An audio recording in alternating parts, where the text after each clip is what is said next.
नमस्कार दोस्तों, स्वागत है कंट्रीपीडिया के एक नए एपिसोड में। इस एपिसोड में उस जगह की बात करेंगे जो उन जगहों में से एक आती है जहाँ पे इंसानों ने सबसे पहले अपनी बस्ती बसाई, जहाँ पे आधी से ज़्यादा जनसंख्या जो है वो अफीम के नशे में डूबी हुई है, जहाँ पे रास्ते पे बंदूक, तोप, मिसाइल दिखना बहुत ही आम बात है और यहाँ पर डेवलपमेंट अभी तक ठीक से पहुँच नहीं पाई है। इतिहास से लेकर अभी तक यहाँ पर सिर्फ खून खराबाई चलता आ रहा है। अफगानिस्तान स्टार्ट करने से पहले मैं बता दूं कि प्लेस ऑफ इंटरेस्ट यहाँ पे नहीं बात करेंगे हम लोग, क्योंकि यहाँ पे घूमने जाना जो है एडवाइजेबल नहीं है। टूरिस्ट बस पे आए दिन मिलिटेंट अटैक होता ही रहता है। आइए जानते हैं अफगानिस्तान की पॉलिटिकल ज्योग्राफी के बारे में। अफगानिस्तान के नॉर्थ में 3 कंट्री है, तुर्कमेनिस्तान, उज्बेकिस्तान एंड ताजिकिस्तान।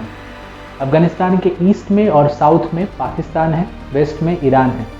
इसके अलावा नॉर्थ ईस्ट में एक छोटा सा कॉरिडोर, पतला करके रास्ता देख रहा होगा, उसको वखान कॉरिडोर बोलते हैं। वहाँ से ये चाइना के साथ भी बॉर्डर शेयर करता है और पाकिस्तान ऑक्यूपाइड कश्मीर के थ्रू ये इंडिया से भी बॉर्डर शेयर करता है। इसका मतलब अफगानिस्तान जो है 7 कंट्रीज के साथ बॉर्डर शेयर करता है। बात करते हैं अफगानिस्तान की जनसंख्या की। जनसंख्या लगभग 4 करोड़ के आसपास है, जिसमें से 24% लोग जो हैं वो शहरों में रहते हैं, 72% लोग लगभग जो है गांव में निवास करते हैं और 4% लोग बंजारों की ज़िंदगी व्यतीत करते हैं। सबसे बड़ा शहर और एक ही ऐसी जगह है अफगानिस्तान में जहां की जनसंख्या 10 लाख से ऊपर है और ये कैपिटल भी है अफगानिस्तान की, इसका नाम है काबुल। और जो दूसरे मुख्य शहर हैं वो आपके दक्षिण की तरफ कंधार हैं, वेस्ट में हेरात हैं, ईस्ट में जलालाबाद है, नॉर्थ में मजर शरीफ एंड कुंदुज हैं। बात कर लेते हैं अफगानिस्तान में ट्रांसपोर्ट एंड इंफ्रास्ट्रक्चर कैसा है।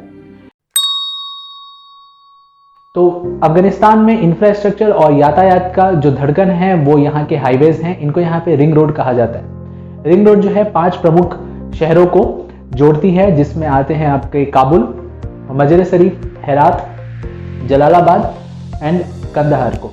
इसके अलावा अफगानिस्तान में रेल लाइन भी बिछी हुई है, पर अभी तक ये जो है वो सामान के यातायात के लिए है। पैसेंजर सर्विसेज के लिए जो रेल है वो अभी तक नहीं आई है और ये अंडर कंस्ट्रक्शन है। एयरपोर्ट्स की बात कर लेते हैं तो अफगानिस्तान में डोमेस्टिक एयरपोर्ट्स 40 हैं और 4 इंटरनेशनल एयरपोर्ट हैं। काबुल के अंदर जो एयरपोर्ट है उसका नाम है काबुल इंटरनेशनल एयरपोर्ट, नाम चेंज करके हामिद करजाई इंटरनेशनल एयरपोर्ट हो गया है। Herat international airport, Kandahar international airport and Mazar Sharif international airport है।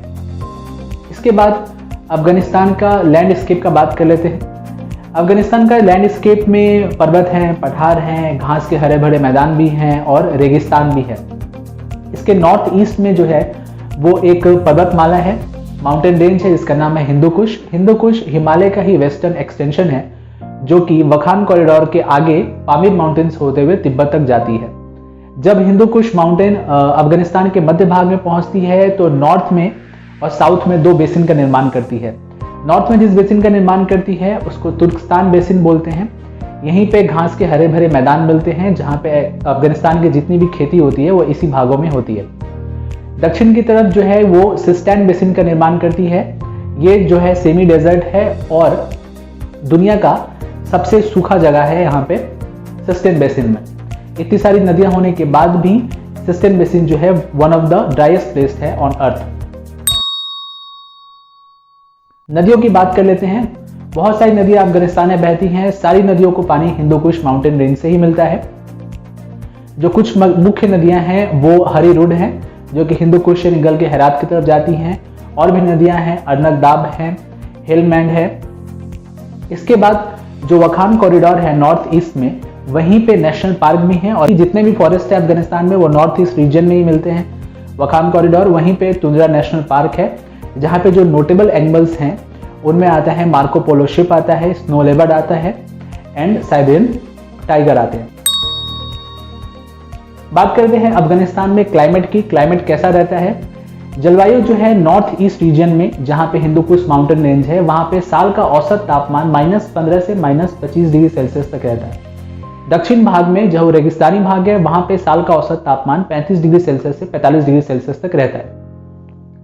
जो बारिश होती है वो दिसंबर से अप्रैल के महीने में होती है और ये जो है Hindu Kush north east region में ही होती है। इंडिया के पास होने के बाद भी जो है अफगानिस्तान मानसून से प्रभावित नहीं होता है और मानसून वाली बारिश यहाँ पे नहीं होती है। दक्षिण भाग में जो कुछ नोटेबल एनिमल्स हैं उनमें चीता, मोंगोस, हाइनास, जैकाल्स आते हैं। इसके अलावा नेटिव ब्रीड डॉग भी है जिसको अफगानी हाउंड कहा जाता है, जो कि अपने बड़े बड़े बालों और बहुत ही तेज स्पीड के लिए जाना जाता है। इसके अलावा अफगानिस्तान में लगभग 460 बर्ड के स्पीसीज मिलते हैं। बहुत सारे पंछी भी हैं अफगानिस्तान में। बात कर लेते हैं अफगानिस्तान की इकोनॉमी की। तो एग्रीकल्चर अफगानिस्तान की इकोनॉमी की बैकबोन है। यहाँ पे ढेर सारी चीज़ों की खेती होती है, जिसमें धान, गेहूं, राई, मक्का आता है। बहुत तरह के फल भी आते हैं जिसमें अनार, अंगूर, अखरोट, ये भी सब आते हैं। और सबसे महंगा जो मसाला है सैफरॉन यानी केसर, वो भी अफगानिस्तान में होता है। इसके अलावा अफगानिस्तान की इकोनॉमी का 16% जो है वो कंट्रीब्यूट होता है अफीम की खेती से। कैनिबस की खेती भी यहाँ पे होती है, इसीलिए लोग जो हैं वो यहाँ के आधी जनसंख्या जो है वो अफीम के नशे में है। इसके अलावा मिनरल रिच कंट्री भी है ये, बहुत सारे मिनरल्स हैं, कॉपर है, कोल है, आयरन है। इसके अलावा लिथियम इसके अंदर है। लिथियम जो है अफगानिस्तान को लिथियम का भंडार माना जाता है। जैसे सऊदी अरेबिया में तेल है, उसी तरह से अफगानिस्तान में लिथियम है। और इस लिथियम को पाने के लिए चाइना और इंडिया बहुत ज़्यादा इन्वेस्टमेंट कर रही है अफगानिस्तान में। और ये लिथियम जो ही है अफगानिस्तान की इकोनॉमी को बहुत आगे तक और ऊपर तक लेके जाएगी। इसके अलावा जो अफगानिस्तान में सेंट्रल बैंक है उसका नाम द अफगानी सेंट्रल बैंक है। अफगानिस्तान की करेंसी अफगानी है। 1 रुपये में 1.22 अफगानी मिलते हैं, यानी इकोनॉमी इंडिया के हिसाब से ही है, कुछ ज़्यादा कम नहीं है या ज़्यादा अच्छी भी नहीं है। करेंसी नोट्स हैं और कॉइन्स भी यहाँ पे मिलते हैं। अफगानिस्तान में क्यूजिन की बात कर लेते हैं। सिंस एग्रीकल्चर इंडिया की तरह का ही है, तो यहाँ का जो भोजन है वो अपने तरह का ही है। दाल, चावल, रोटी, मांस इंक्लूडेड होता है। ड्राई फ्रूट्स यहाँ पे होते हैं तो वो भी इंक्लूडेड होता है, और डेयरी प्रोडक्ट्स भी यहाँ पे इंक्लूडेड है। काबली पुलाव जो है वो नेशनल डिश है। बात कर लेते हैं अफगानिस्तान में कौन सा लैंग्वेज बोला जाता है। 2 प्रमुख लैंग्वेज है, एक है दारी, एक है पाश्तो। दारी जो है वो वेस्ट में जो ईरान है वहाँ पे फारसी लैंग्वेज बोला जाता है, इसी का मॉडिफाइड वर्जन है। तो बहुत सारे 80% जो पॉपुलेशन है अफगानिस्तान में वो दारी बोलते हैं, और बाकी लोग पाश्तो भी बोलते हैं, जो एथनिक पाश्तून्स है अफगानिस्तान के अंदर। और एक फैक्ट है अफगानिस्तान के बारे में कि ये लार्जेस्ट रिफ्यूजी प्रोड्यूसिंग कंट्री है, क्योंकि इतिहास से लेकर आज तक यहाँ से लोग भाग कर या तो पाकिस्तान आए हैं, या तो इंडिया आए हैं, या तो ईरान जाते रहे हैं। इसलिए बहुत सारा रिफ्यूजी प्रोड्यूस करता है सीरिया के बाद अफगानिस्तान। बात करते हैं अफगानिस्तान की इतिहास की। तो लगभग 50,000 साल पहले इंसान इजिप्ट के बाद यहाँ पे आए और यहाँ पे आके उन्होंने अपनी बस्ती बसाई। धीरे धीरे सेंट्रल एशिया से अरब का आगमन चालू हुआ, व्यापार के लिए, भ्रमण के लिए और धर्म का प्रचार करने के लिए। फिर पहली बार किसी साम्राज्य की स्थापना अफगानिस्तान में अलेक्जेंडर के आने के बाद हुई। अलेक्जेंडर के बाद आए सम्राट अशोक और उनका मौर्य एम्पायर आया। इसके बाद जो है वो कुशन एम्पायर आया, और कुशन एम्पायर के आने के साथ ही अफगानिस्तान में बुद्धिस्ट कल्चर का आगमन हुआ। इसके बाद तुर्कशाही आए, ये भी लोग बुद्धिस्ट ही थे। फिर हिंदू शाही आए, जहाँ पे हिंदू रूलर्स थे और अफगानिस्तान में हिंदू धर्म का प्रचलन हुआ। 10वीं शताब्दी तक, 10th सेंचुरी तक अफगानिस्तान में धर्म जो है एक खिचड़ी बनी हुई थी। सारे धर्म यहाँ पे प्रचलित थे, हिंदुइज्म हो, बुद्धिज्म हो, जुडाइज्म हो या एंशियंट ईरानियन रिलीजन हो, ये सारे ही वहाँ पे थे। लोग जो है वो गौतम बुद्ध की पूजा करते थे और ऐसा मानते थे कि ईरान के भगवान जो है वो गौतम बुद्ध की रक्षा करते हैं। 11th सेंचुरी में अफगानिस्तान में ही एक छोटा सा शहर है, इसका नाम है घानी। घानी से एक लीडर का जन्म हुआ जिसका नाम था महमूद। महमूद ने 16 साल की अवस्था प्राप्त करते ही सारे हिंदू रूलर्स को एक एक करके हराना चालू कर दिया, और 11वीं शताब्दी में अफगानिस्तान में इस्लाम धर्म जो है वो इस्टेब्लिश हो गया और सिर्फ इस्लाम में वहाँ पर प्रचलित हो गया।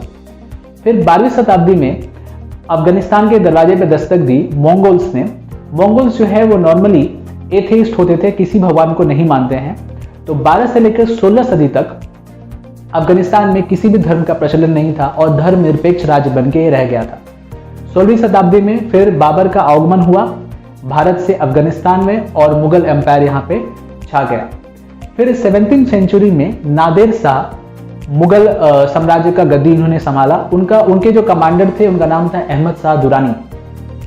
नादिर शाह ने अपने शासनकाल में लगभग 8 बार भारत पे आक्रमण किया, दिल्ली पे, पेशावर पे और काबुल पे अपना आधिपत्य स्थापित किया। सन 1747 में नादिर शाह की हत्या कर दी गई और अहमद शाह दुरानी जो है वो गद्दी में बैठे और यहाँ से दुरानी एम्पायर प्रारंभ हुआ। अहमद शाह दुरानी के समय में अफगानिस्तान ने थोड़ी बहुत तरक्की की राह देखी। वुमेन एजुकेशन को बढ़ावा मिला, बैंक की स्थापना हुई, बहुत सारे इंफ्रास्ट्रक्चर फैसिलिटीज आए। अहमद शाह दुरानी के जाने के बाद उनके 28 बेटे थे और ये बेटे गद्दी को लेकर आपस में लड़ गए और अफगानिस्तान में सिविल वॉर स्टार्ट हो गया। इस सिविल वॉर का फायदा उठाकर ब्रिटिश जो कि इंडिया पे ऑलरेडी अपना आधिपत्य स्थापित कर चुकी थी, वो अफगानिस्तान पे भी कब्जा करने के लिए आए, पर वो वहां पे सक्सेसफुल नहीं हो पाए।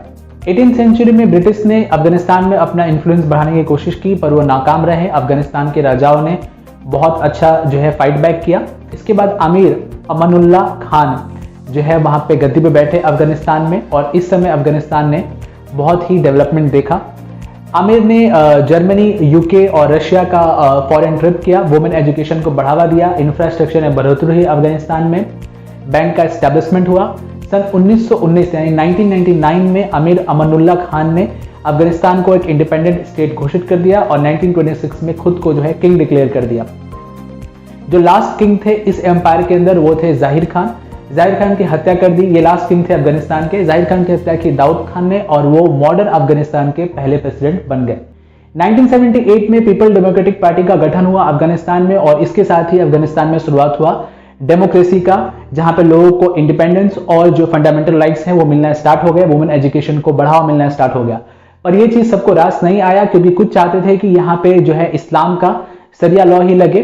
सरिया लॉ का बहुत ही स्ट्रिक्ट इंटरप्रिटेशन लोग करते थे और उनका मानना था कि ये चीज हराम है, वो चीज हराम है, और डेमोक्रेसी को बहुत ही सही ढंग से एक्सेप्ट नहीं किया गया। इससे जन्म हुआ उग्रवादियों का, जो कि छुप छुप के ट्रेनिंग ले रहे थे, और इन उग्रवादियों को सपोर्ट कर रहा था America, China, Pakistan, UAE and Saudi Arabia. इसके अलावा जो रशिया है वो अफगानिस्तान में डेमोक्रेसी के समर्थन में था, और यहाँ पे कोल्ड वॉर बहुत सालों तक चलता रहा उग्रवादियों के बीच में और अफगानी सरकार के बीच में। जब ये वॉर वो बहुत ज्यादा बढ़ गया, तो राष्ट्र में रशिया को इन्वेड करना ही पड़ा अफगानिस्तान के अंदर, और इस इन्वेशन में बॉम्बार्डिंग में लगभग 20 लाख से ज्यादा लोग मारे गए और 60 लाख से ज्यादा लोगों को अपना घर छोड़कर पलायन कर अफगानिस्तान से भागना पड़ा। ये लोग या तो पाकिस्तान भाग गए, या तो इंडिया, या तो ईरान चले गए। इसीलिए आज भी इंडिया में जो पठान लोग दिखते हैं वो इसी वॉर की वजह से यहाँ पे आए थे। ये अवस्था कई सालों तक अफगानिस्तान में चलती रही, और इसी बीच जिस शब्द का जन्म हुआ अफगानिस्तान में है जिहाद, इस शब्द का जन्म अफगानिस्तान में ही हुआ है।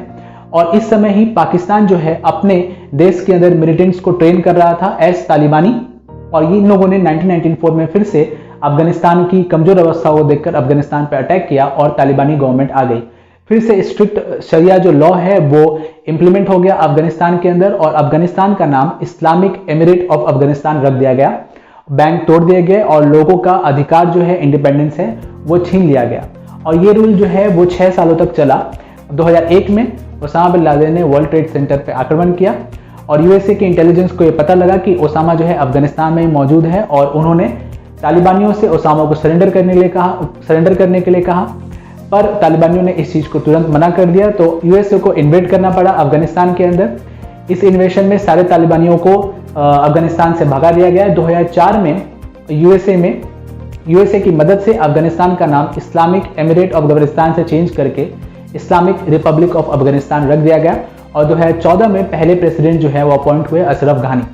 इसके बाद last year Afghanistan Joe Biden के आने के बाद जितने भी फोर्सेस है, मिलिट्री फोर्सेस, वो अफगानिस्तान से वापस खींच लिए गए, यूएसए में चले गए, और इसका फायदा उठा के फिर से तालिबानी गवर्नमेंट एक बार अफगानिस्तान में आ चुकी है।